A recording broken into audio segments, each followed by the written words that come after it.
আসুন কিছু common sense জানার চেষ্টা করি। গভীর রাতে অতি প্রয়োজন ছাড়া কাউকে কল করবেন না। যতই জরুরি হোক না কেন কাউকে পরপর দুবারের বেশি কল করবেন না।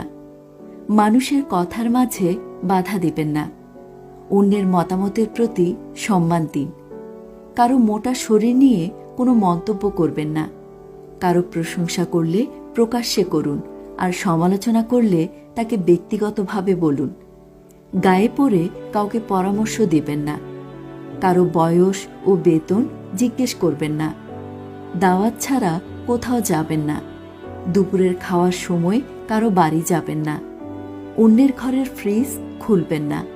অনুমতি ছাড়া কারো বেডরুমে ঢুকবেন না। যে মজাটা কেউ এনজয় করে না সেরকম মজা কারো সাথে করবেন না। কেউ আপনাকে রেস্টুরেন্টে লাঞ্চ বা ডিনারের অফার করলে দামি দামি খাবারের অর্ডার দিবেন না। কারো কাছ থেকে ধার নিলে তিনি চাওয়ার আগেই ফেরত দিন। এতে আপনার চরিত্রের সততা ও আন্তরিকতার প্রকাশ ঘটবে।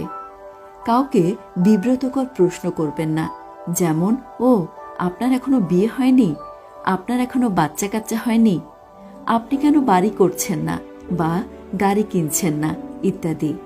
কোনো বন্ধু বা আত্মীয় কিংবা সহকর্মীর সাথে রাইড শেয়ার করলে তিনি যদি ভাড়া পরিশোধ করেন, তবে অবশ্যই পরবর্তী ট্রিপের ভাড়া আপনি পরিশোধ করতে আন্তরিকভাবে চেষ্টা করবেন। কেউ তাদের মোবাইলে আপনাকে কোনো ছবি দেখালে ডানে বামের ছবি দেখার জন্য স্ক্রিনে আঙুল চালাবেন না। আপনার কোনো সহকর্মী ডাক্তারের কাছে যাওয়া লাগবে বললে তার অসুখের কথা জানতে চাইবেন না। কারো ব্যক্তিগত অসুস্থতা থাকতেই পারে।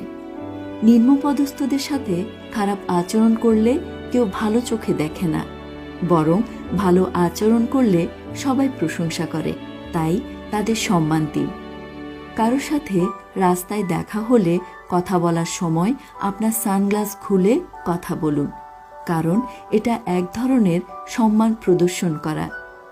গরিবের কাছে আপনার ধন সম্পত্তির গল্প করবেন না এবং নিঃসন্তানদের কাছে আপনার সন্তানের গল্প করবেন না। প্লিজ ও থ্যাংক ইউ দুটোই ভালো শব্দ। এই দুটো শব্দ যথাস্থানে যথাসময়ে ব্যবহার করুন।